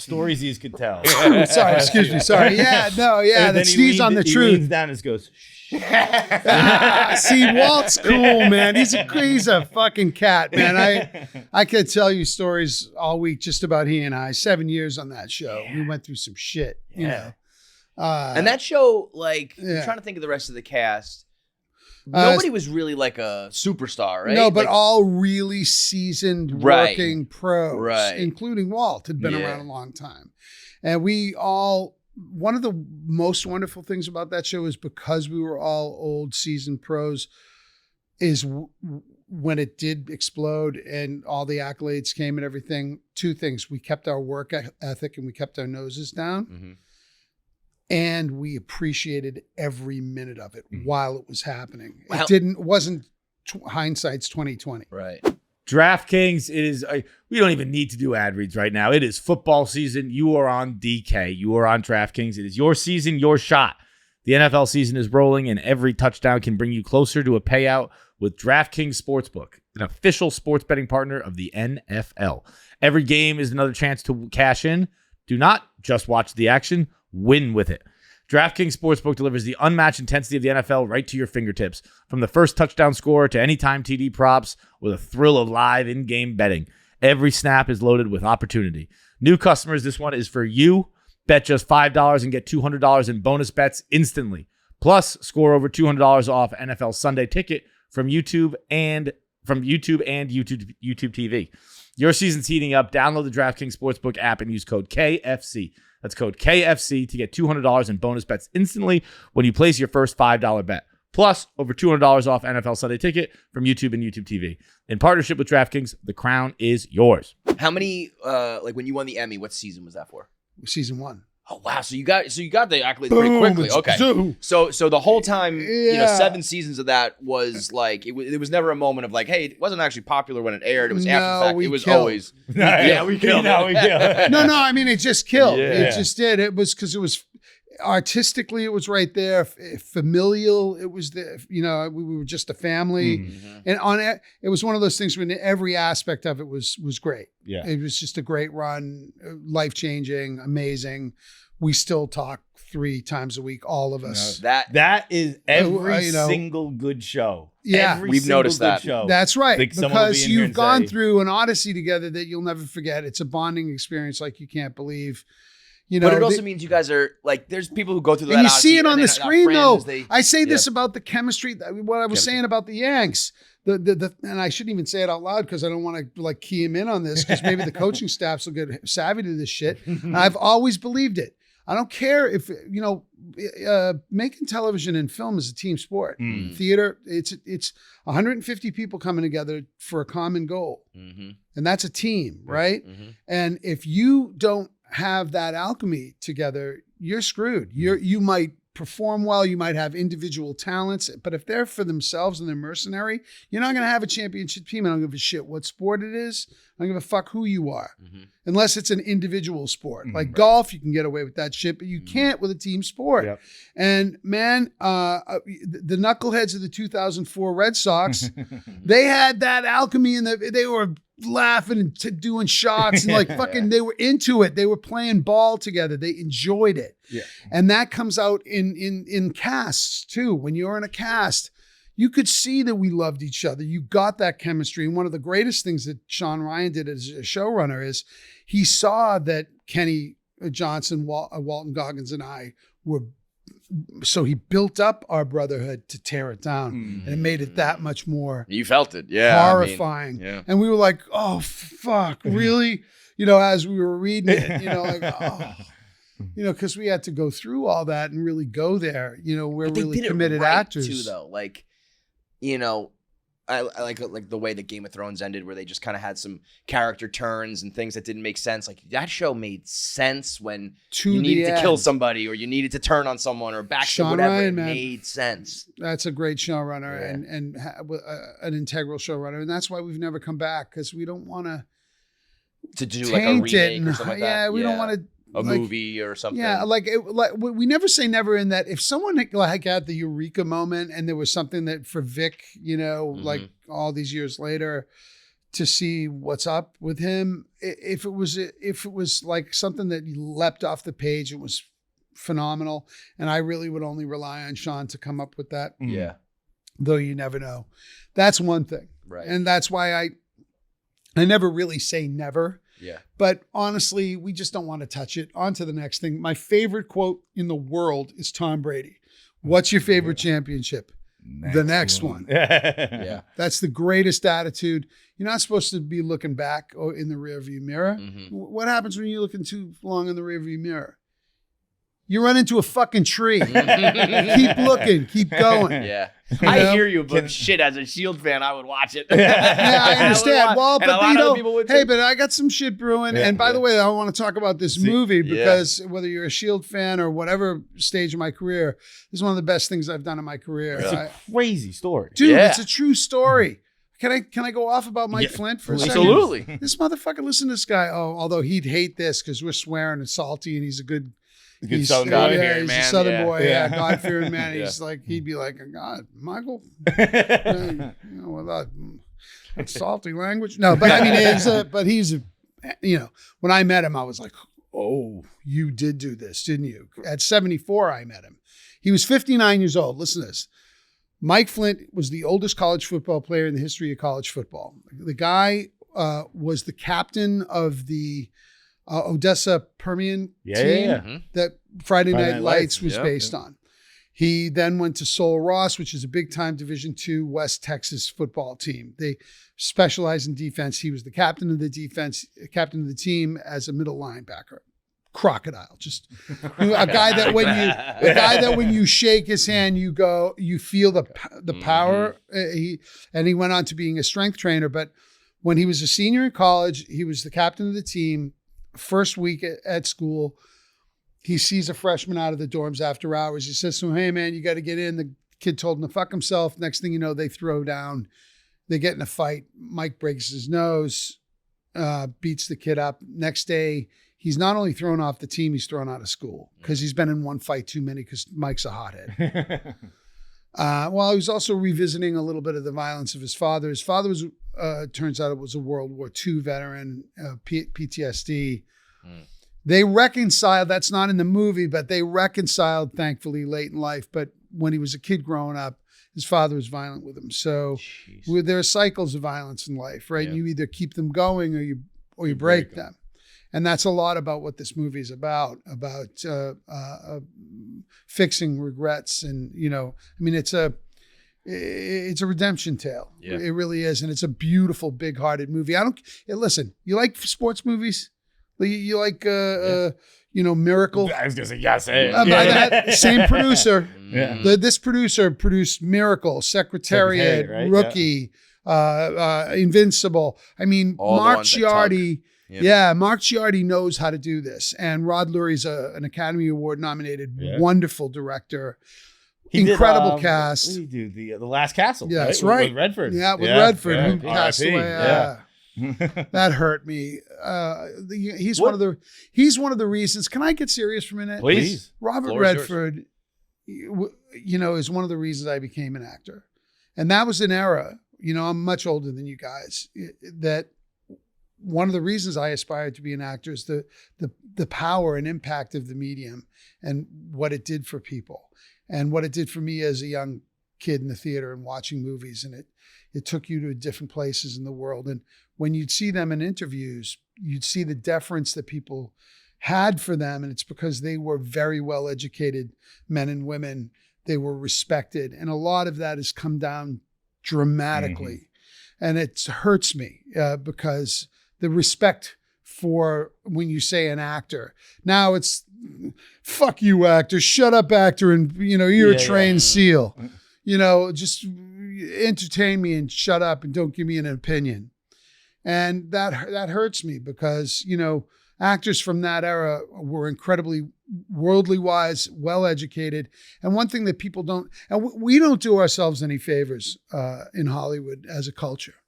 And this is why this divide has widened. It's one of the reasons why. And I'm just trying to take our culpability for it, which is we're in show business, right? So, but one of the reasons why we're terrified to let people see who we are and see behind the curtain and see our weaknesses and see our vulnerability. So everything's great. As a matter of fact, so many people in the country think that, we're walking around in tuxedos and evening gowns with sinking champagne. Yeah. No, most of the time it's 14 hours a day in urine-soaked alleyways, trying to bring you shows like The fucking Shield. Right. You know what I mean? And by the way, spoiled brats, no work ethic. The fuck out of here. You've never seen people work harder than on a film set. I swear to God, you see a film crew, we go in like a mobile army unit. We take over an area, occupy the area, set up, grips and electrics are running, cables, hanging lights, working their asses off 14 hours a day, not getting enough sleep, not seeing their families, breaking ass, really, really incredible work ethics. I just want people to know that in the world that, we're full of shit and we have so many different things, but I hear terms like Hollywood elite. It's hilarious to me because I'm from Lowell. Yeah. Most of the people I know in the industry, they came from somewhere in America. They just dreamt of being in films and television. Right. And we went over there and we broke ass and we worked our butts off and we tried to be great at our craft. But the reason why, you might think twice about just dismissing what actors have to say, especially the seasoned ones who've been around, is that they've traveled the world. They've met a lot of people. And what we do is we get a chance to walk a mile in another man's shoes, and no, I know it's mockable. Like, you're not really a doctor. You just played one on TV, but whenever you play someone, you spend weeks, months, years learning about what they do. And it's not that you could be what they are or anything like that, but because you've looked at all these different perspectives. And you see what pieces what make a person, right? You see, what make people tick. And it gives you multiple insights, not to say that we know it all or anything like that. It's not like that at all.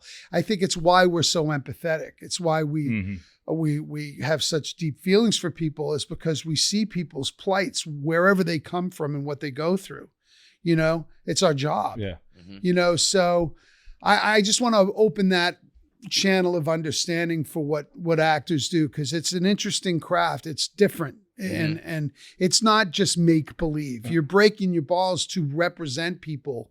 Like, Mike Flint was right there off camera. You know, a lot of times they say this is based on a true story. This one says this is a true story because it's a true story. And Mike was right there, and that was daunting. Yeah, I'm sure. You know, I'm like, is he going to stay? Yeah. Like, I don't like being on the phone when my girlfriend's in the room. He's right there. You get out here, give me some goddamn privacy. That's a different issue, pal. That's I don't know. But you know, Mike ended up being so unobtrusive and so lovely. I think he was fascinated, and it's funny because at the end of the first day of shooting, like 14 hours later, he goes, "Y'all work really hard." And I was like, "Yeah, Mike, yeah. That's how it goes. You know, and he was there every day. And I think he and his wife were roundly impressed and fascinated by the process of making a movie and how arduous it is. It's bit by bit, and how the patience it requires. And it's just, you know, and I'm 59, the same age at the time. I'm 62 now, but I was 59 when I made this movie. I just came off playing Red Auerbach in the Winning Time thing, which we can go off about that too. Which that's a dream come true. Like, oh my God. You know, Adam McKay, fucking all the people involved in that. That was a great great. Series. You know, and my father, you know, I was just so bummed he wasn't alive because he was such a Red Auerbach fan, you know, from the early days. You know, he came up with watching Kuzi and Havlicek and those guys. And as I understand it, because I wasn't really around for Red Auerbach, as I understand it, he was a man who, I guess, like Kevin in Home Alone, where like my dad would tell me, he'd be like, "Oh, if you were playing in Red's house, he made sure you had cold water in the visitors' locker room," or he made sure I read all kinds of shit, talked to people. I'm like, nailed the visiting team's window shut and cranked the heat. Yeah, he was into gamesmanship. Diabolical. Always with a cigar and like diabolical. Hey, you got a flu? Go in the locker room. Yeah. Oh, wow. Spread those germs. You hear shit. I'm not saying anything that might be true or not. I'm just here. Things I've heard. Yeah. He killed me. Anyway. Those are always, I remember there was a past playoff game where Belichick did something that always struck me as Red Auerbachian was, I forget who was in town for the playoffs. It was a cold weather team. Might have been Houston or something. And Belichick put a thermometer every 10 feet on the walk to the locker room. You know how cold it was? So I haven't heard that how cold it was out there. Oh, no shit. I haven't heard that one. -10. -10, boys. Get on out. Wow. We're in the dome today. Oh, that's gamesmanship. That's crazy. So what we were talking about Mike Flint before. I want to go back to him because that guy, man. Watching us and the work ethic we have. And what I just want to make this point that it ended up being the greatest asset, because once I realized he wasn't going to be coming over and giving me notes, you know, and being obtrusive, and how humble and lovely he was, I would go to him and say, "Hey, Mike, you know, when you guys were going through this, what was going on? What should I do? Yeah." And he was an invaluable asset then, you know. Then it was beautiful because, you know, and let me tell you something, man. I'm really proud of this picture. Not the least of which is for the physical shit, because I was coming off a Red and I had to I was fat and, you know, just working out like a sicko trying to get back into some semblance of shape. Getting a middle linebacker which is, shape. you know, I was 59, you know, so I got into, you know, I'm in better shape now, but I got into pretty good shape for it. And I was sprinting and doing all kinds of shit and all the linebacker drills. I did everything. Was that fun or was that tiring? Was it both? It was both. Both. It was both. It was exhilarating and amazing. You know, man, I was the captain of my football team in high school. Yeah. And I had multiple offers I had several offers to play football for some Division II teams, full boat scholarships. Really? Yeah, but I didn't. You wanted to go. Did you go to BU for? I went to BU as an actor. As an actor, yeah. And when you're an acting major, that's your sport. Mm-hmm. You don't have any time. You're in plays, right? You're in rehearsal. So, I didn't have any time for that. And I wanted to keep my teeth. And, I knew I was going in, and my marbles, and I knew I was going into that. But, I loved sports. I played football, hockey, and baseball. And what positions did you play? I started both ways in high school. I played fullback and weak side linebacker. I was a solid football player. I was a blocking back and a short yardage back. And weak side linebacker because they stunt and blitz with me a lot because I was fast off the mark in the open field. You'd always catch me because Oompa legs. I just quick off the mark, great for penetration. Plus, I'm 5'9", 200 pounds in high school. Yeah. Because my head weighs 40 pounds. It's just I was like a fire hydrant. You know what I mean? It was bad. Like I ran into people and they were like, "Holy shit!" I know these things can move. Yeah, what the fuck? Because you look at me at first, you're like, and then ping. Ran into people is a great way to put it. So I got on the field, I ran into people. Yeah, I love that shit. I loved contact. I loved it. But let me tell you something. It's so different at 18 than 59. Yeah, I bet, dude. Like all of a sudden, like Willie Bell, this kid that played at Ole Miss, was the kid I was up against hitting. Mm-hmm. And he's like, "Hey man, just bring it," And I told this on Jimmy Kimmel the other night. I brought it. I brought my whole life. I brought my family. I hit him with my whole soul. And when I got up, after I hit him, he's like, "No, man, you can really bring it." I'm like, "Fucking dude, stop taking it easy." I just bounced off of him. It was a truly humbling experience. Let me tell you that. It was so fun, though, man. Yeah. I was playing football again at 59. It's not something you ever imagine. I was like, totally. That's why I was so skeptical at first. I was like, "Did this guy do this? Yeah, is this bullshit?"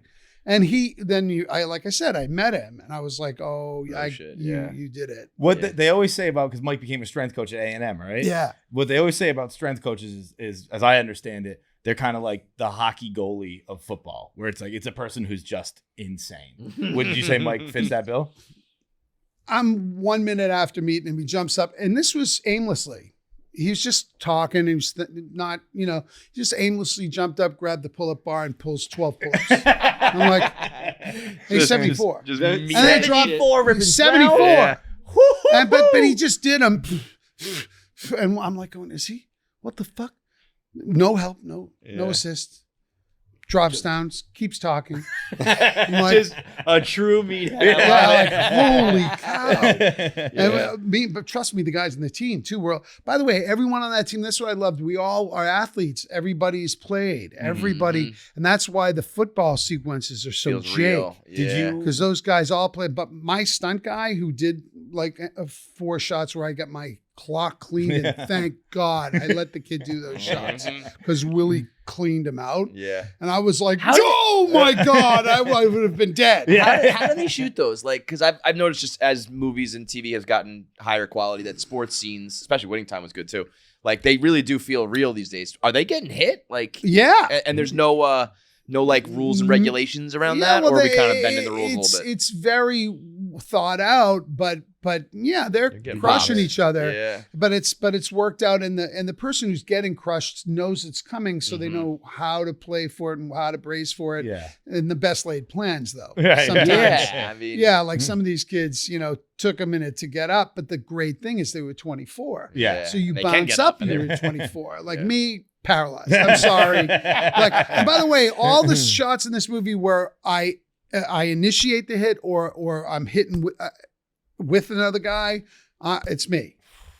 Wow. There's a couple of shots where I'm blindsided or I get hit from behind. Also, the shots on my back, and you can't tell that it's me. Yeah. So why am I taking that hit for a 24-year-old, 220 pound guy who was the starting linebacker at Ole Miss? Why would I do that? Yeah, that's insane. So you said that everyone played football? Yeah, pretty much everybody in the team played. So it wasn't like, it's sort of like riding a bike. It had been 40 years since I'd played football, like tackle football. But still, I was the captain of my team and I put the uniform on and I was fired up, man. I was. And then I walked on the field. Yeah. And then I swallowed my throat. I was like, holy fuck. Well, there's something about, and if I think every guy who's ever played will go through this, and then you went on, on a movie set, and it's a heightened experience. But yeah, you think you're 18 again, and you can do, and your brain thinks right, it. and it's like, and then you do shit, and you go like, why did I do that? Right. It's like I play basketball, but it's like I have the urge to like dive on the floor to get that ball, or take a charge. And it's I like, did that. and you do that, and you're like, wait a minute, I can't do this anymore. Yeah. I lived in the cold plunge, which, by the way, I highly recommend it. It sucks. That first minute sucks, but man, it makes 100 feasible. Really? Yeah, because it takes your inflammation down, and the next day I was okay. I was, I was saved by the cold plunge, really. Wow. That's a grind, though. I mean, it's got to be a big departure from a lot of the other acting you've done, right? Totally. Listen, I've done some rough and double shit. I did 7 years of The Shield, and we were rough on The Shield. We did. All athletic guys. Walt's ripped. Kenny is the world champion arm wrestler, right and left-handed. People don't know that. Wow. Right and left-handed. That's gangster. That's crazy. Monster. Which one you want? I got by you. the way, he's a little freakish because I have the shortest limbs. I just oompa loompa, right? But the thing is, like when I'm sitting next to Clint Eastwood, I'm taller than him, sitting. And then I stand up and it's like, and he goes, because he's 6'4", and he's got a short torso and long legs. I'm the opposite. I got a very long torso and like, I can push over a friggin' VW Beetle. But or at least I used to be able to. I got really strong legs. One thing I'm really proud of, that nothing broke. When they said, Michael, you're wrapped, I was like, because dude, every play, everything, I was so focused, and you're terrified that something's going to go pop, snap at 59. Forget about breaking thing. I'm thinking, even these, everybody's tearing their Achilles, everyone's tearing their ACL. Like one of those things could easily happen. Athletes, second to last, 4:30 in the morning, second to last shot in the final game sequence. My calf blows up. I blew out my calf. Second to last. And the play was over and I was pulling up. That's how it seems to be. We get fucking full on great shot, do the block, the final thing, you guys seen the movie? No. All right, so did that the wide shot, got it, pulling up, boom. My right calf just blew up. And now I can't weight bear on it. And I have one more shot, and it's a tight close-up of the same shot. So everybody was like, fuck, it's the last shot before I wrap. Yeah. And I said to Rod, I know how to do it. Put me on the dolly and push it, and I'll fake like I'm running. No way. Yeah. Because it's right here. So you're going like this? So I'm doing this one. No way. Yeah. And it's only 2 seconds of a shot. But it works. But it works. Yeah. It works. Like, damn, I shouldn't have let you guys get in on that. Movie magic. Yeah. I'll be That's watching for that, pulling the curtain back a little bit. But great. It's, and I want I got to make the pitch here, and I'm sorry to be such a friggin' salesman, but it's an independent film, and it looks like a $40 million feature. It looks beautiful. It was beautifully shot. Great filmmakers, but we're not. We're an independent film, and we're up against big studio features, man. And they have $40-45 million publicity and advertising budgets. We don't. It's word of mouth. And I always do publicity for the things that I do, just out of professionalism and a matter of course. But this one, I'm going the extra mile. Like, this is the kind of grassroots push that I put on for the Shield, because there's red flags along the course of your career if you're lucky. And I've been lucky enough to have a half a dozen or more shows that were, that I was willing to go all out and just really, go the extra yard and do the grassroots and really go to everywhere and say, hey, you got to go see this. This is a good one. because it's not just me, it's the way the movie's made. Like I'm in the movie and I'm watching and I'm going, go motherfucker, go. And then I'm like, wait, I know what's going to happen. It's me. But you can't help it. It's just built that way. It's just really well constructed. And the guys in the film, we had such camaraderie and it's just electric. You can feel it between us. Mary Stuart Masterson's a national treasure. She's familiar with her. Oh my God, you're so young. You piece of shit. She was a huge movie star in the 80s and 90s. I was introduced to her work by my wife. She pulled me to this, what I thought was a chick flick, to a wonderful movie called Fried Green Tomatoes. Oh yeah. And I cried like a child and it was beautiful. And that's when I became a fan of hers. And then I saw all the rest of her movies, Some Kind of Wonderful, and all these different movies that she's done. And she's just a superb actress, beautiful, and so talented, soulful. And the work that we do together in this movie, it's as good as anything I've ever been a part of. Wow, that's high praise, man. You've done some good shit. Yeah, there's a couple of scenes I have with Mary. We finished the scene and I just hugged her and just like, Mary Stewart. You're the shit. Yeah. That's great. Yeah. Man. Wow. What a cool way to interview. Cause you like literally at a dorm room, like swearing hanging out and shit. Yeah. It's a hangout. It's cool to talk to you guys. I'm assuming you're coming in cause we got to wrap. 5 minutes. Okay. Okay. Well, Yeah, good. don't yell at me. I'm sensitive. Simply Safe. I want to talk about your home security for a minute. I was just staying at my friend's house down in Austin, and they had Simply Safe everywhere. It is a very smart thing if you own a home. I used to think home security was just an alarm that goes off after a break-in, scaring the intruder off and getting a neighbor's attention if you're lucky. But that's a reactive approach. By the time an intruder is in your home, it's too late. Your feeling of safety is vanished, shattered, gone. That's why real security should stop a crime before it even starts. That's why you can trust Simply Safe. The system is designed to be proactive, not reactive. Here's how. They use smart AI-powered cameras to identify threats lurking outside your home and immediately alert Simply Safe's professional monitoring agents. These agents intervene in real time before the break-in even begins. They access two-way audio to confront the person, trigger sirens and spotlights to scare them off, and request rapid police dispatch when needed. All things helping to stop the intruder while they're still outside. That is very, very important. Keep them out of your house. Visit simplysafe.com/KFC Radio to claim 50% off a new system. That's simply SIMPLI safe.com/KFC Radio. There's no safe like Simply Safe. I had two quick questions for you, actually. That kind of lines up perfectly with 5 minutes. One, you talked about The Shield earlier and the writing and the camaraderie of it. The Pit just did great at the Emmys. And one of the things people are saying about it is that the writers are on set. It's shot in LA. That's what makes it so great. Yeah. How much of that do you agree with that? Do you think 100%? There's no question in my mind. Like when I watch The Bear, I go, they love each other.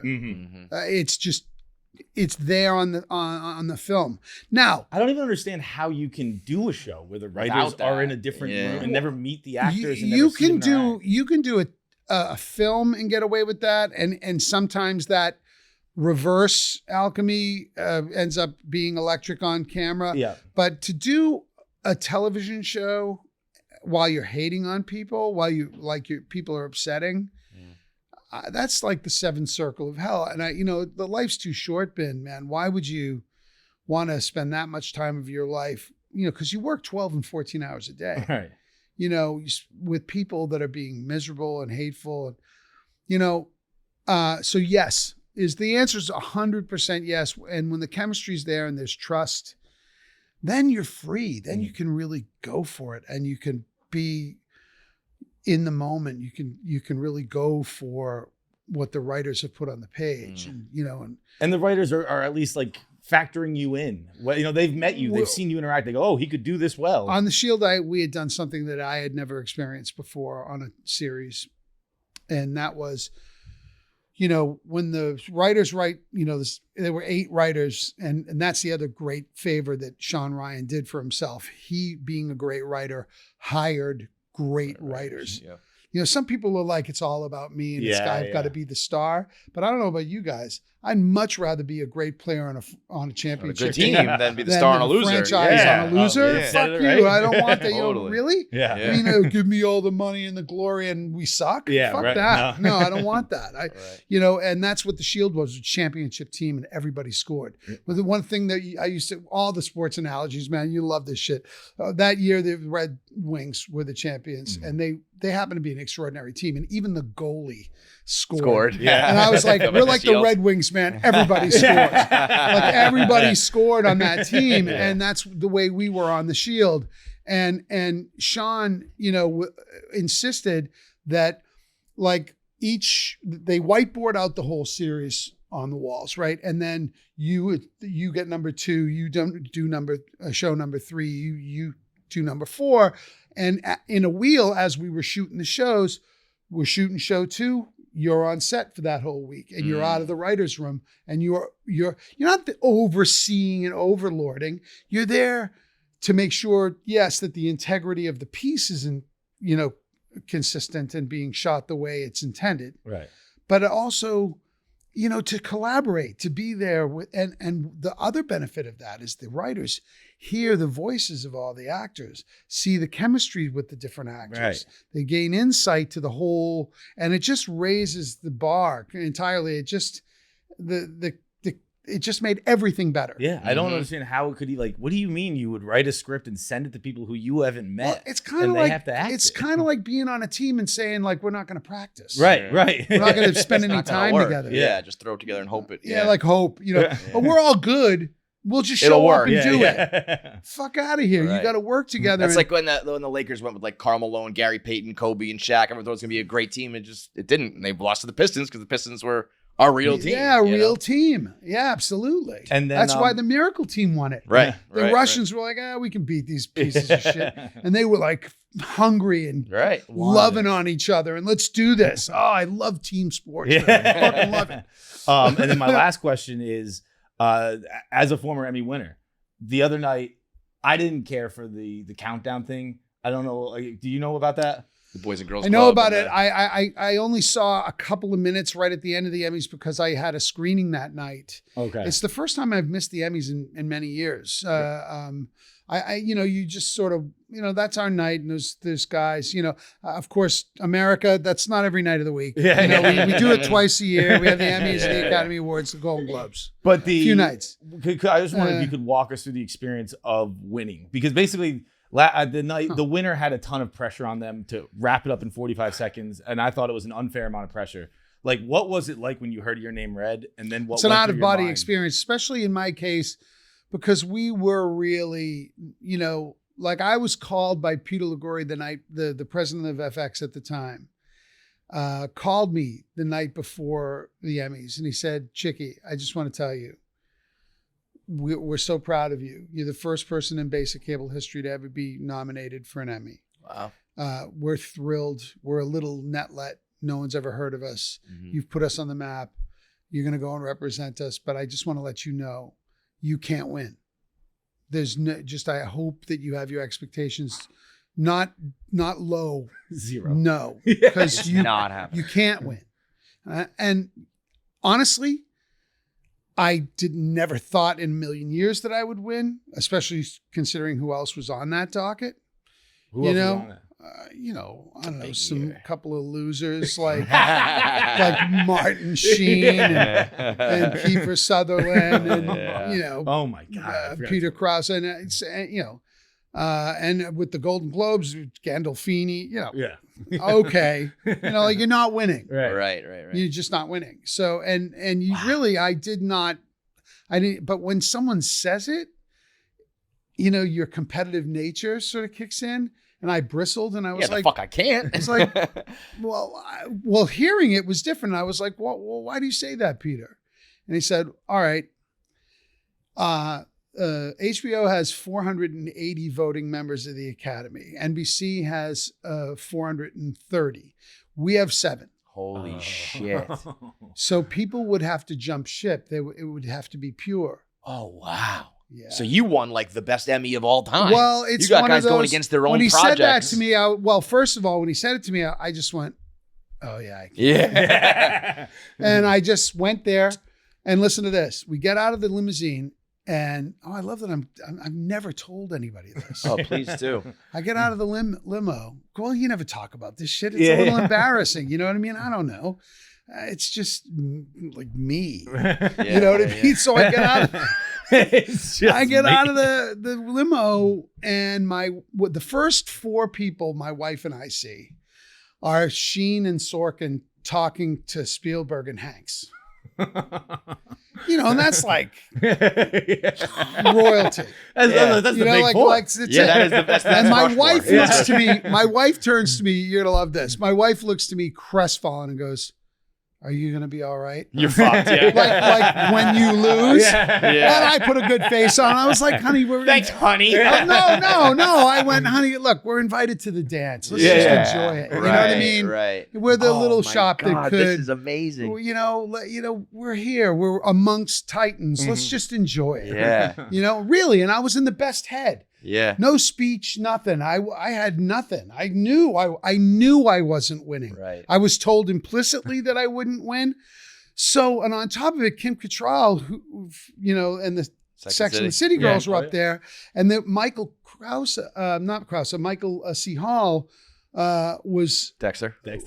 not for Dexter. It was for 6 Feet Under. 6 Feet Under. Yeah. Right. And Peter Krause and he were both up for it for 6 Feet Under, which was a phenomenal show. HBO. You know, we're talking about we're up against you know, also the strongest companies too, right? So I'm just sitting there like, this is so great. You know, I winked at the camera, you know, like when they said my name. I'm just like really, really so, I was so prepared not for it to, I knew it wasn't happening. Right. So 460 to 7. It wasn't I was good. 28-3. Yeah. I was like, I was just, it's cool. And Kim Cattrall goes, Michael. And I went, oh, Michael C. Hall. In my head, I did. Yeah. I was like psyched for him. And then, because she sort of elongated it, Michael Chiklis. And I went, and That's it my was name. so confusing. I honestly thought, well, no. Yeah, that's my name. That's not the right name. They've missed. It's And a La La my Land. They wife made a just mistake. went, and I just went, it dawned on me. I just went, holy shit, this just happened. Yeah. And the rest of it is really, I don't know until I got backstage.